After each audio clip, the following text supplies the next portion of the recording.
said? Amen.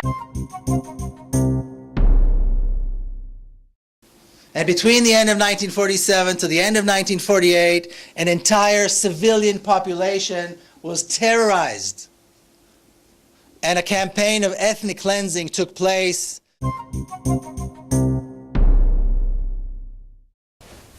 Hello, my name is Stanley Heller. Welcome to The Struggle. The Struggle is shown on 21 cable stations from Vermont to New York City, on the internet at thestruggle.org, our YouTube channel, Struggle Video Media. 100 people are on hunger strike on Guantanamo, most of whom have been cleared of all charges against them, but are still held captive year after year in that awful prison. April 11th saw demonstrations against Guantanamo around the country. We have video from New Haven. Then more of the talk by Miko Peled at Central Connecticut State University about Israel and Palestine.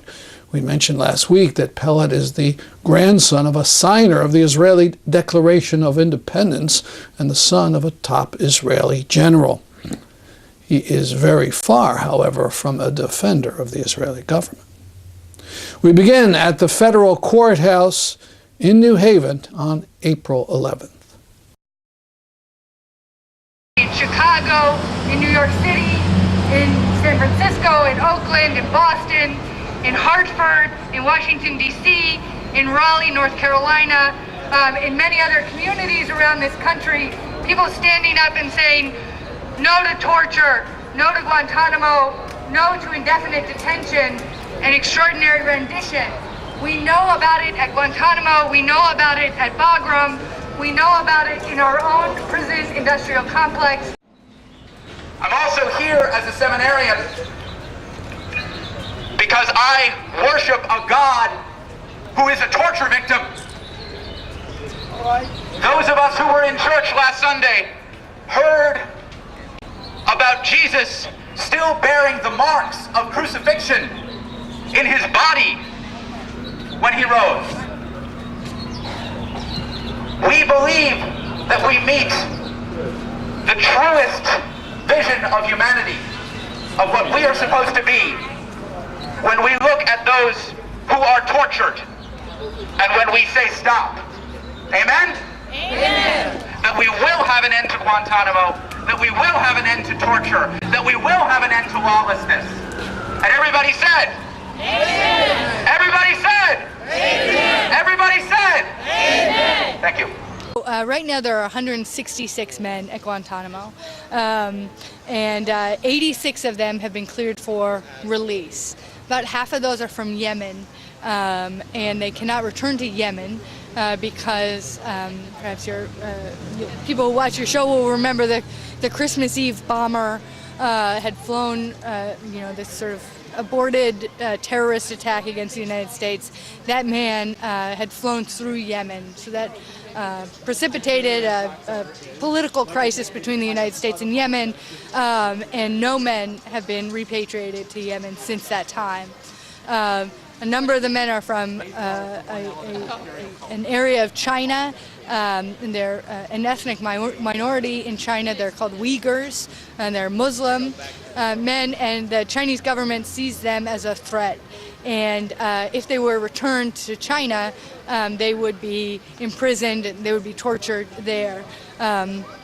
So there are some of them, and then there are men from a number of other countries that are still there. They're on hunger strike because, they were responding to a number of sort of abuses, new policies that the guards have put into place in the last 6 months. But really, they're on hunger strike because many of them no longer want to live in this purgatory, in this limbo that they've been in, many of them for more than 11 years. I saw one sign that talked about force feeding. Is that going on? Right. So one of the pernicious things about all of this is that, the men cannot leave Guantanamo. They can't go anywhere else, even though the Supreme Court and other legal bodies here in the United States have ruled in their favor. But they also, the prison personnel... I'm so sorry. I saw one sign that said there's force feeding. Is that going on? Yes. So what the military personnel does there is a man is deemed to be hunger striking if they miss more than 9 meals consecutively. And so at that time, they are force fed. They do not want, U.S. military personnel, U.S. personnel at Guantanamo do not want any more deaths. 9 men have died at Guantanamo so far, a number of them in suicide, at least reportedly in suicide. And so they don't want any more deaths. Each one of these deaths has created a major, well, it's drawn attention again to the situation at Guantanamo. It's okay, it's okay, you're all right. We should cut this short, I think. So all in all, what is being called for today? So what is being called for is that the men who have been cleared for release be freed, that their legal purgatory be ended, that they be repatriated, if not to their own home countries, to some third country, including to the United States. There are communities throughout this country, Amherst, Massachusetts, Tallahassee, Florida, a number of other communities that are willing to take men from Guantanamo as refugees into their own communities and take care of them until they're able to stand on their own 2 feet again. So those men need to be released from Guantanamo. That could happen tomorrow. And then for the rest of the men, some of whom have legitimate charges against them, that the legal process be speeded up. These tribunals that are happening are interminable for a small handful of men there. There is no swift justice at Guantanamo. And then there's a group of men who the Obama administration has said are too dangerous to be released, but they cannot be tried because the information, the evidence against them was obtained by torture. And so that's on the Bush administration, that's on the Obama administration to figure out what to do with these men. And in my view and the view of many in the human rights and legal community, the evidence against these men is hearsay, is fabrication, is third-hand anecdotes, is not information that would stand up in a U.S. court and send somebody to prison. So there's a solution to each man at Guantanamo. There's a legal solution, a path either to prison or to freedom, and that needs to happen before more of these men die. And they are, many of them are in dire health circumstances right now. A number of them are getting very elderly. They're being held at a cost of $800,000 per person per year. And that's at a time when, I don't know about your community, but, we're shutting down the rec department, we're laying off teachers, we're closing clinics, we're cutting social services. There are fewer firemen and police officers in my community of New London because of money, and yet we're holding these men, basically, at a huge cost to you and I. $800,000 per prisoner per year, and most of these people shouldn't have been detained in the first place. Why not just send each of them to Harvard, train them as stockbrokers, and buy them a mansion?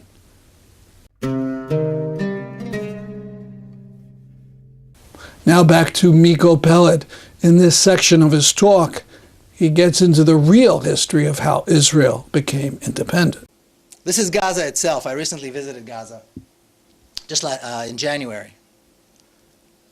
And this is what it looks like. This is the result of an Israeli air attack, air raid.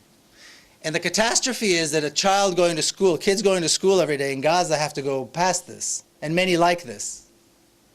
And they don't know if their home will look like this when they come home. If their best friends or their relatives won't be killed as a result of an air raid like this in the next day, in the next hour, if they come home and they'll have a family.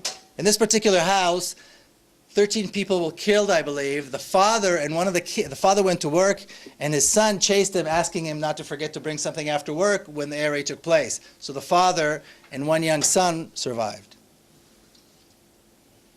This is a catastrophe, that this is being allowed to happen today under our watch.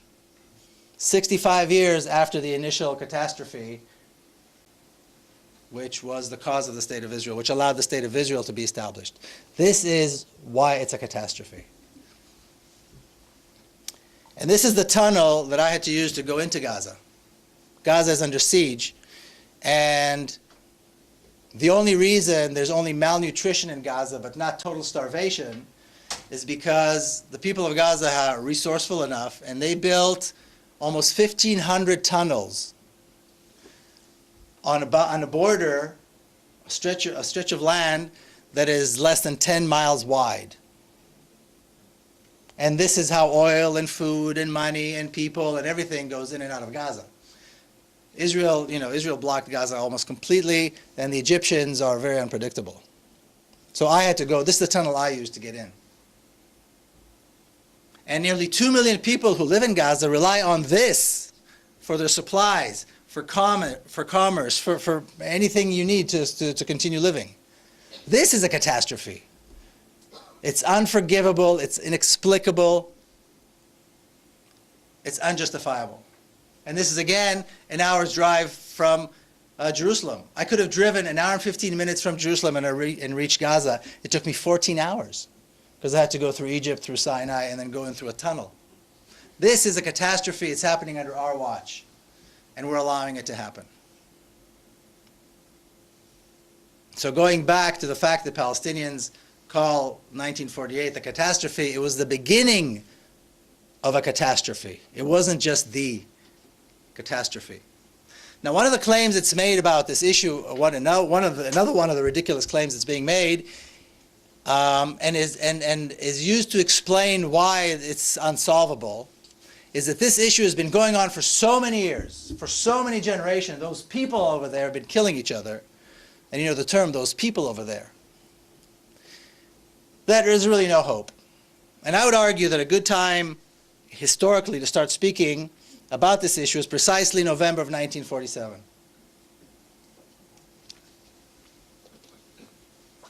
On November the 29th, 1947, the United Nations decided they will solve the Jewish-Palestinian or the Israeli-Palestinian issue, there was no Israel yet, through a partition of Palestine. And this is what they came up with. Look at the map. Imagine if you knew nothing about this at all. You took a look at this map and somebody told you, now go on the ground and mark the boundaries. How do you even do that? It's such an absurd proposition. But besides that, besides the way that it looks, what the United Nations did was they decided they were going to give the larger portion of the land to a small group of Jewish immigrants who were living there, less than 500,000 people, the generation of my grandparents and my parents, and give the smaller portion of the country to the native population Palestinians, who are close to 1.5 million people. And to this day, people come up and claim that the Palestinians, this is all the Palestinians' fault, by the way, this whole conflict, because in 1947, they refused to accept this. Israel, of course, accepted this. Why wouldn't they? A small community of immigrants that numbered less than 500,000 people. That was all. That was the total number of people, of Jewish people living there at the time. Why wouldn't they accept getting the larger portion of the country? And the Palestinians, like I said, who are the natives of the land, who numbered close to 1.5 million people, were supposed to accept the smaller portion. This was their country. They've been there for generations. And to this day, people say it's all their fault because they didn't accept this. Would anybody accept this? Does anybody know anybody who would accept something like this? Such an absurd proposition? And this is the point where the two stories, like I said earlier, the actual history diverged, because from this point on, the Israelis tell one story of the events, and the Palestinians and pretty much everybody else tell a different story. Now, as an Israeli, what I learned, and what I'm sure, what I know Americans learned, because my kids go to school here, is that as soon as this resolution was accepted by the United Nations, it was rejected by the Arabs, because we don't say Palestinians. In other words, in those days, and even to this day, Israelis and Zionists prefer to say Arabs, or the Arabs of Israel. They rejected this proposal, and they went on a massive attack. They began a massive attack to destroy the small Jewish community. Just like the Nazis did before them, and just like the Romans and the Greeks did 2,000 years ago, and so on and so forth. And just like the Inquisition, and the Arabs are just one more hateful people in a long line of people who hate Jews. And somehow, miraculously, even though the Jewish community was smaller and weaker, within 12 months, the Arab forces were defeated, almost the entire country was conquered, and the state of Israel was established. Now, as a child growing up, this is unbelievably wonderful to hear, that these were my people. Now, it makes sense because we tell ourselves that we're the descendants of King David who beat Goliath. And we're the descendants of the Maccabees who defeated the great Greek Empire. So this makes perfect sense. We are that kind of people. We're just, better than everybody else. And as a child, this is exactly the kind of story that you like to hear. Now, if you take a closer look, though, and examine the details, a slightly different version of reality, or a slightly different version of what took place, emerges. Now, my father was an officer in it was before the Israeli military. It was a militia. It was a Jewish militia. So for me, this was even more heroic. But when we look at the two communities that lived there at the time, they were both expecting and hoping and doing everything they could to be recognized as a state. The Palestinians wanted a Palestinian Arab state. The Jews wanted their own state.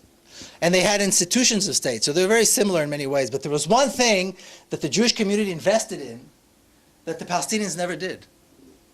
It was a fighting force, a militia. The Jewish militia, or the Zionist militia at the time, numbered close to 40,000 armed, well-trained, and very well-indoctrinated young men. My father was among them. There was no equivalent on the Palestinian side. There was no fighting force on the Palestinian side. Palestinians, by the way, have never had an army or a military force. So who were these Arabs that attacked in 1947? We know that other Arab armies tried to intervene later on in the war, 6-7 months later. But at that time, who are the Arabs that attacked them? And what did they attack exactly with? The British who ruled Palestine then completely disarmed the Palestinians. The reality is that it wasn't the Arabs who attacked, it was the Zionist forces that attacked. It was a Jewish militia that attacked and began a campaign of terrorizing and ethnic cleansing that lasted 12 months. And between the end of 1947 to the end of 1948, an entire civilian population was terrorized. And a campaign of ethnic cleansing took place so that the Jewish community would be able to conquer as much of the land and get rid of as many of its people. And within 12 months, they almost did it. They got rid of almost 1 million people through forced exile. They managed to conquer almost 80% of the country. They destroyed hundreds of towns and cities and villages, some of them as old as 1,000 years old, including churches and mosques and hospitals and, of course, homes and schools. And this new creation began of the State of Israel. Now it makes sense. Now the story makes sense. You may think it's good, you may think it's bad. You may agree, you may disagree. But now the story, historically at least, makes sense. Now, one of the things I did in the book is I went, I talked about my own family and their experience as it relates to this history and the history itself. And there's a story, like you heard earlier, about my mother. This is a picture of my mother when she was young. She's 86 years old now. She was born and raised in Jerusalem. She still lives in Jerusalem. And when she was 22, it was 1948, and she was, like I said, living in Jerusalem. She was already a mother. My father was at the front fighting for the cause, for the Jewish state. And in Jerusalem, and I'm not talking about the old city of Jerusalem, I'm talking about the neighborhoods outside of the old city, and what is later became the Israeli side, or the Jewish side of Jerusalem. There were neighborhoods, there were Palestinian neighborhoods, large Palestinian neighborhoods. Very well-to-do families, very well-to-do communities, and most of those homes actually are still standing in Jerusalem today. You can see them today. They're beautiful homes. Well, when the Israeli forces came in, they forced the Palestinian residents to leave. And these homes were made available to Israeli families. And my mother, at the time, was living in a small apartment with my older siblings and her mother.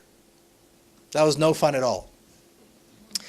And she was offered one of these homes. And if you've been to Jerusalem and you've walked the streets of those neighborhoods, these are beautiful homes. Some of them are now embassies or just really, rich families took over. The beautiful homes.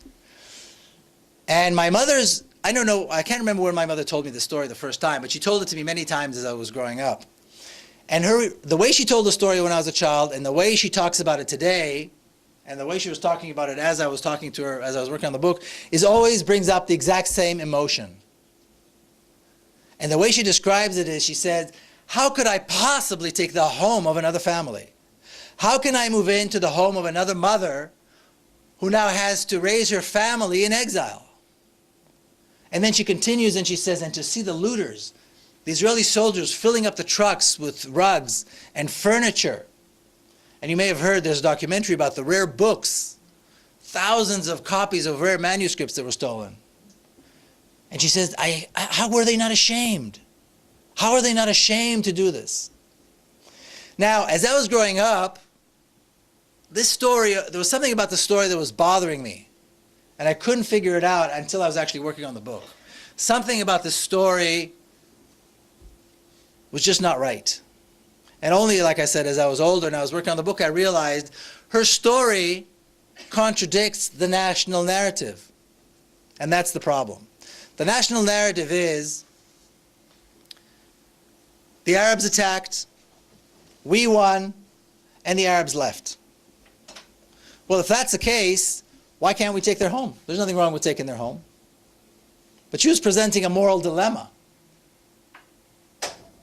A serious moral dilemma.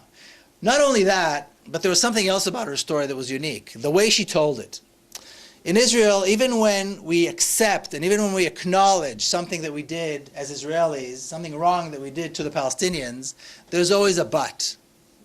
There's always an explanation. So for example, there was a massacre that everybody knows about called, a village called Dir Yassin. It took place in 1948. And this is a massacre that's been acknowledged, and it's even taught in Israeli schools.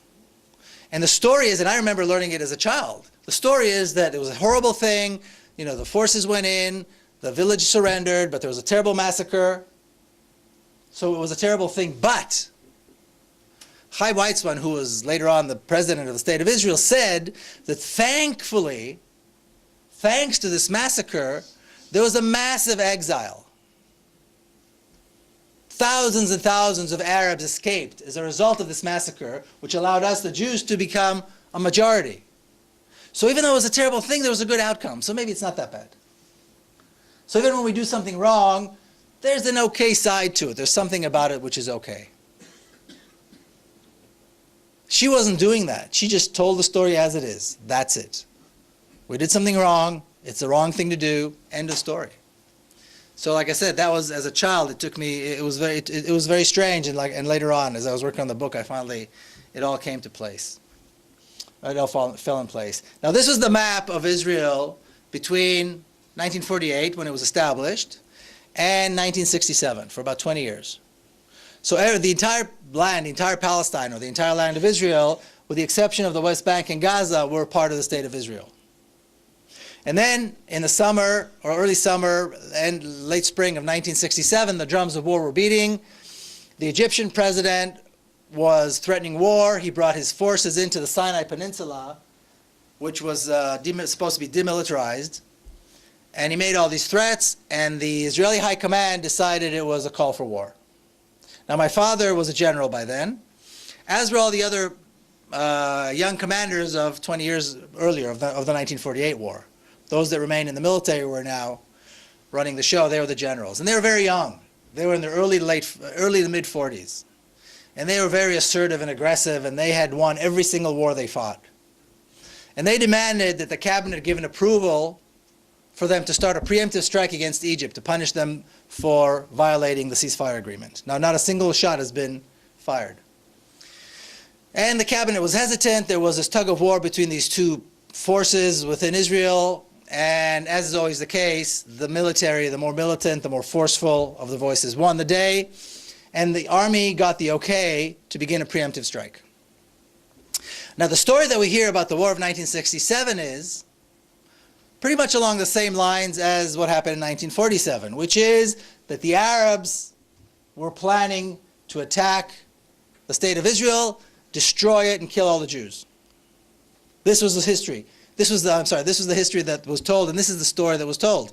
And once again, miraculously, because we're smarter and because, again, we're the descendants of the Maccabees and so on, we were able to defeat them, destroy the Arab armies, conquer all that land, and we did it all in 6 days. It's remarkable. But we did it in 47, 48, we did it against King David, we did it against the Greeks. This is who we are. We're remarkable people, so it makes perfect sense. Problem was, like I said, my father was already a general at that time. And when I was working on my book, the book is titled, by the way, The General's Son. This is the general, my father. And the second part of the book is The Journey of an Israeli in Palestine. So as I was working on the book, I went into the Israeli Army archives to learn about my father's career, but also, or particularly what I wanted to read, were the minutes of the meetings of the generals leading up to the 1967 war. Those were meetings, those were discussions that a lot has been written about. And a lot of historians have taken a look at them and written books about them and documentaries and so on. Because it was very contentious and people still was kind of looking for the truth. And I read everything that's been written about it. I wasn't expecting to find anything new, I just wanted to see it. But as soon as I began reading, I saw something that I had never read or seen anywhere before. And that was my father saying, and then the other generals repeating, that actually the Egyptian army, which is really the cause of it all, was not prepared for war. That the Egyptian army had needed at least 1.5 years to 2 years before it's prepared for war, and therefore we need to attack because we have an opportunity. We've been told that Israel was fighting for its life in 1967. Now we hear from Peled that the generals saw the war as an opportunity. More on this next week. That's our program for today. See you next time. I'm Stanley Heller, and this is The Struggle.